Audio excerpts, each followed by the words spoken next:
দেখবে তুমি তাহাজ্জুদের নামাজ পড়ে উযু করে ডান দিকে ফিরে দিয়ে মাথা গালের তলাতে ডান হাতটাকে দিয়ে ডান দিকে ঘুমিয়ে থাকবে। এমন সময় দেখতে পাবে তোমার ঘরটা আলোয় আলোকিত হয়ে গেছে। দোজাহানের সুলতান তোমার ঘরে তাশরীফ নিয়ে এসে গেছে। সেই দিনটা কত সুন্দর না হবে, সেই দিনটা কত ভালো না হবে বলে রেখে দেবে।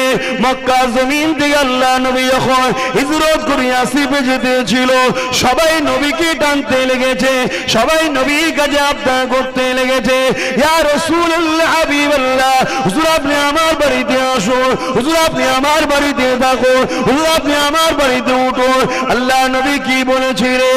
আমি সেই বাড়িতে যাব, আল্লাহ পাক যে বাড়িতে আমাকে নিয়ে যাবে, এই উটনিটা যে বাড়িতে গিয়ে বসবে, এই যুবকেরা